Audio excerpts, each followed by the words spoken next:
Praise Lord. ദൈവനാമത്തിൻ്റെ മഹത്വം ഉണ്ടാകട്ടെ. എന്നെ കേൾക്കുന്ന എല്ലാ പ്രിയപ്പെട്ടവർക്കും കർത്താവായ യേശു ക്രിസ്തു നാമത്തിൽ ഞാൻ എൻ്റെ സ്നേഹവന്ദനങ്ങളെ അറിയിക്കുന്നു. വിചാരപ്പെട്ട് മനം കലങ്ങിയിരിക്കുന്ന ദൈവവൈദ്യലേ, മത്തായിയുടെ സുവിശേഷം 6-ാം അധ്യായം അതിൻ്റെ 34-ാം വാക്യം. അതുകൊണ്ട് നാളേക്കായി വിചാരപ്പെടരുത്, നാളത്തെ ദിവസം തനിക്കായി വിചാരപ്പെടുമല്ലോ. അതത് ദിവസത്തിന് അന്നന്നത്തെ ദോഷം മതി. Praise God. ഈ വിചാരം കൊണ്ടു നടന്നാൽ എന്തു പറ്റുമെന്നറിയാമോ? ഫിസിക്കൽ സിക്നസ്, ശരീരത്തിന് പലവിധ രോഗങ്ങൾ കയറി പിടിക്കും. ഉറക്കമില്ലാത്ത രാത്രികളുണ്ടാകും. ഡീപ്പ് സാഡ്നെസ്, വിഷാദം നിന്നെ കയറി പിടിക്കും.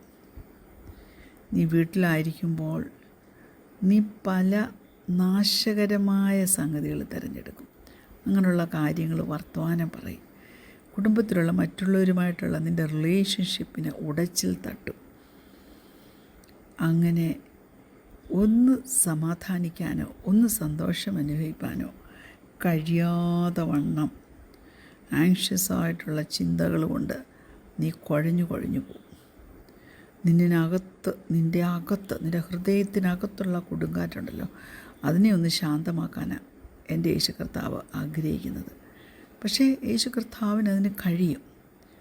അവന് ഇന്നും ഇന്നലെയും എന്നേക്കും അനന്യനാണ്. അവന് നിൻ്റെ ഫ്യൂച്ചർ അറിയാം. അവന് നിൻ്റെ ഇന്നത്തെ വിഷയങ്ങളറിയാം. അവൻ നിൻ്റെ സാഹചര്യത്തിലേക്ക് കാലെടുത്ത് വെച്ച് നിന്നെ സുരക്ഷിത സ്ഥാനത്ത് എത്തിക്കുവാൻ ആഗ്രഹിക്കുന്നവനാണ്. അതുകൊണ്ട് ദൈവസന്നിധിയിൽ താഴ്ത്തിക്കൊടുക്കുക. പ്രത്യാശ ശക്തിയുള്ള സ്നേഹനിധിയായ യേശു കർത്താവിൽ അർപ്പിക്കുക. നിൻ്റെ എല്ലാ ബുദ്ധിമുട്ടുകളും ബദ്ധപ്പാടുകളും അവനോട് പറ. അവൻ തന്നിരിക്കുന്ന പ്രോമിസുകൾ വിശ്വസിക്കാൻ തക്കവണ്ണം ഒന്ന് ഏൽപ്പിച്ചു കൊടുക്കാനായിട്ട് പറ്റുമോ? പറ്റണം ദൈവപൈതലേ, പറ്റണം. Praise God. ഒത്തിരി സ്ഥലത്ത് ബൈബിളിൽ ഈ വൊറിയിങ്ങിനെ പറ്റി പറയുന്നുണ്ട്. നമ്മൾ അത് എന്തുകൊണ്ടാണെന്നോർത്ത് ഇൻവെസ്റ്റ് ചെയ്യാൻ അധികം സമയമൊന്നും എടുക്കണ്ട. 2022 അമേരിക്കൻ സൈക്യാട്രിക് അസോസിയേഷൻ ഒരു പഠനം പഠിച്ചതിൽ നിന്ന് അവർ പറയുന്നത്, ഓരോ വർഷം കഴിയുന്തോറും ആങ്സൈറ്റി ലെവൽ മനുഷ്യരുടെ ഉയരുകയാണ്. അതായത് 5 പേരിൽ 2 പേരെങ്കിലും മെൻ്റൽ ഹെൽത്ത് മോശമായ രീതിയിലാണ് ഉള്ളത്. കുഞ്ഞേ, ഞാൻ ചോദിക്കട്ടെ, നിൻ്റെ വറി ഈ കർത്താവിൽ ആശ്രയിച്ചിട്ട് ദൈവത്തോട് സ്നേഹവും ദൈവനത്തോട് സ്നേഹവും ഉള്ളതുകൊണ്ടാണല്ലോ ഇന്ന് രാവിലെ കാലം ഈ ഡിവോഷണൽ സ്റ്റഡി കേൾക്കുന്നത്. അങ്ങനെയുള്ളൊരു ദൈവമുള്ളപ്പോൾ വറി അടിക്കുന്നത് ശരിയാണോ? ഭാവിയെ ഓർത്ത് ജീവിതത്തിൻ്റെ പല പ്രഷേഴ്സ് വെപ്രാളം നമ്മുടെ ഉള്ളിലേക്ക് കൊണ്ടുവരും.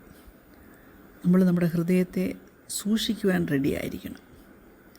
ഇല്ലെങ്കിൽ വറി ഈസ് ഈസിലി ട്രിഗേർഡ്.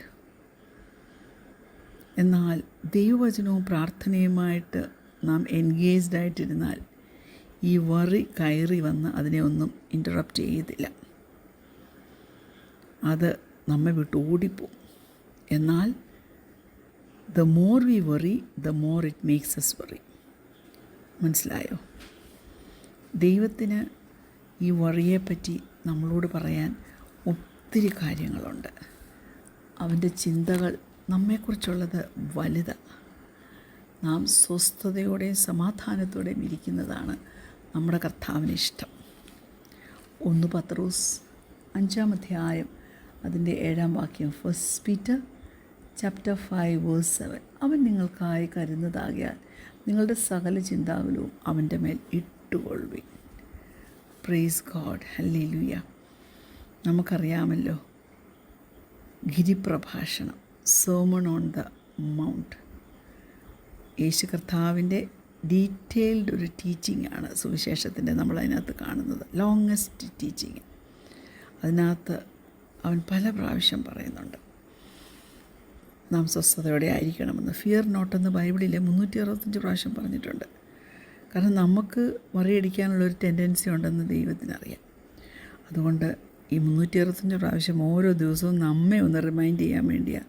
കുഞ്ഞേ, ഇത് തിങ്കളാഴ്ച നീ വറി ചെയ്യണ്ട, കുഞ്ഞേ ചൊവ്വാഴ്ച നീ വറി ചെയ്യില്ലേ. Praise God. പക്ഷെ ഞാൻ ചോദിക്കട്ടെ, നിന്നെ വറിയടിക്കാനായിട്ട് ട്രിഗർ ചെയ്യുന്ന ഫാക്ടർ എന്തുവാ? ഏത് കാരണം മൂലമാണ് നീ വറിയടിച്ച് കൂട്ടുന്നത്? നമ്മുടെ എല്ലാ ആവശ്യങ്ങളെക്കുറിച്ച് നമ്മുടെ ദൈവം വളരെ കൺസേൺഡാണ്. കാരണം അവൻ നല്ല പിതാവാണ്. നമ്മുടെ എല്ലാ കാര്യങ്ങളുടെയും ചുമതല ഏറ്റെടുത്തു കൊള്ളാമെന്ന് അവൻ നമ്മളോട് പറയുന്നുണ്ട്. മത്തായിയുടെ സുവിശേഷം 6-ാം അധ്യായം അതിൻ്റെ 33-ാം വാക്യം. മാത്യു 6:33. മുമ്പേ അവൻ്റെ രാജ്യവും നീതിയും അന്വേഷിപ്പിൻ, അതോടുകൂടി ഇതൊക്കെയും നിങ്ങൾക്ക് കിട്ടും. യെസ്, സ്തോത്രം. നമ്മുടെ ദൈവം പോഷ്ക്ക് പറയുന്ന ദൈവമല്ല, നുണ പറയുന്ന ദൈവമല്ല. ഹല്ലേലൂയ. നിൻ്റെ ജീവിതം ഇപ്പോൾ എങ്ങനെയാണ്? ഏത് വിധത്തിലാണ് നീ ജീവിക്കുന്നത്? നിൻ്റെ അപ്രോച്ച് പല സംഗതികളോടുമുള്ളത് എങ്ങനെയാണ്? പുറകോട്ടൊന്ന് തിരിഞ്ഞ് ചിന്തിച്ച്, ലാസ്റ്റ് വീക്ക് എങ്ങനെ ഉണ്ടായിരുന്നു? ലാസ്റ്റ് മന്ത് എങ്ങനെ ഉണ്ടായിരുന്നു? ലാസ്റ്റ് ഇയർ എങ്ങനെ ഉണ്ടായിരുന്നു കുഞ്ഞെ? എന്തെങ്കിലും വ്യത്യാസം നിനക്ക് വന്നോ? ദൈവത്തിൻ്റെ വചനത്തിൽ നിന്ന് വറിയടിക്കാതിരിക്കാൻ പറ്റിയ എന്തെങ്കിലും, നിനക്കൊരു ചേഞ്ച് വരത്തക്കവണ്ണമുള്ള എന്തെങ്കിലും നീ ഗ്രഹിച്ചെടുത്തോ? Praise God. എന്തെങ്കിലും ആക്ഷൻ സ്റ്റെപ്പ് എടുക്കാൻ പറ്റിയിട്ടുണ്ടോ? മത്തായിയുടെ സുവിശേഷം 6-ാം അധ്യായം വായിക്കണം കേട്ടോ. പ്രത്യേകിച്ച് 25 മുതൽ 34 വരെയുള്ള വാക്യങ്ങൾ അത് ബൈഹാർട്ട് ചെയ്യുക. Praise God. ഇപ്പോൾ യേശു കർത്താവാണ് നിൻ്റെ മുമ്പിൽ നിന്ന് നിന്നോട് പറയുന്നത്, നിനക്ക് ഏത് പ്രൊവിഷനാണ് ഇല്ലാത്തത് ഞാൻ നിനക്ക് തരാം. നിനക്കപ്പോൾ എന്ത് തോന്നും? Praise God. ദൈവത്തിൻ്റെ മുമ്പാകെ പ്രാർത്ഥനയോടെ മിണ്ടാതിരുന്ന് ഈ ഭാഗങ്ങളൊക്കെ ഒന്ന് വായിച്ചേ. Wait in silence for a few moments in God's presence. ദൈവത്തിൻ്റെ സാന്നിധ്യം അവൻ തരുന്ന ഏറ്റവും വലിയ ഗിഫ്റ്റ് എന്താണെന്ന് പറയാൻ സമാധാനമാണ്. നമ്മുടെ ഭയത്തിന് പകരം, in exchange for your fear, God will give us the gift of his peace. അത് പ്രാപിപ്പാൻ തക്കവണ്ണം ദൈവസന്നിധിയിൽ ഏൽപ്പിച്ചു കൊടുക്കാനായിട്ട് പറ്റുമോ? തീർച്ചയായും പറ്റണം ദൈവപൈതലേ, പറ്റണം. ആങ്സൈറ്റിയുടെ ഒരു നാശകരമായ ഔട്ട്കം എന്നാണെന്നറിയാവോ? ഹോപ്പ്ലെസ്നെസ് നമ്മളിൽ കടന്നു വരും. അതായത് നിൻ്റെ സിറ്റുവേഷൻ വളരെ ഹോപ്പ്ലെസ് ആണെന്ന് നിൻ്റെ മനസ്സിലൊരു ഉറപ്പ് കൊണ്ട് പിശാചങ്ങ് തരും. അത് ശരിയല്ലെന്നേ. നമ്മൾ കഴിഞ്ഞ നാളുകളിൽ കണ്ടില്ലേ, നമ്മുടെ ജീവിതത്തിൽ ആങ്സൈറ്റി ശത്രുവായിടാൻ വന്ന സമയത്തെല്ലാം ദൈവം നമുക്ക് വിടുതൽ തന്നില്ലേ? പിന്നെയും എന്തിനാ ആങ്സൈറ്റി വരുമ്പം നീ ഐസൊലേറ്റ് ചെയ്ത് മാറിപ്പോയിരിക്കുന്നത്? നീ എന്തിനാ വെറുതെ ചില ബേർഡൻസ് ചുമക്കുന്നത്? ലോൺലിയായിട്ട് ഒരിക്കലും ഇരിക്കരുത്. കാരണം ലോൺലിനെസ് നമ്മുടെ സാഹചര്യത്തെ വേഴ്സാക്കത്തേ ഉള്ളൂ. അതുകൊണ്ട് ജീവിതത്തിൻ്റെ ട്രബിൾസ് കുഞ്ഞെ നീ ഒരിക്കലും ഒറ്റയ്ക്ക് കയറി കൈകാര്യം ചെയ്യാനായിട്ട് പോകരുത്. Praise God. മർക്കൂസിൻ്റെ സുവിശേഷം 14-ാം അധ്യായം അതിൻ്റെ 32 മുതൽ 42 വരെയുള്ള ഭാഗം നമ്മൾ നോക്കുമ്പോൾ തീർച്ചയായിട്ടും ഭയത്തെയും ആങ്സൈറ്റിയെയും ഒക്കെ എങ്ങനെ ഓവർകം ചെയ്യാമെന്ന് ദൈവത്തിൻ്റെ പരിശുദ്ധാത്മാവ് വ്യക്തമായി അവിടെ നമ്മെ പഠിപ്പിക്കുന്നുണ്ട്. Mark chapter 40 versus 32 to 42. ദൈവമക്കളെ, നിങ്ങൾ അത് വായിക്കണം. Praise God. കർത്താവ് നമ്മളോട് പറയുന്നത്, ആ ഭാഗത്തിനകത്ത് യേശു കർത്താവ് തൻ്റെ ജീവിതത്തിലെ ഭാരം വന്നപ്പോൾ, ഞാൻ നിങ്ങളോട് പറയട്ടെ, താൻ ഉണർന്നിരുന്ന് പ്രാർത്ഥിച്ചു.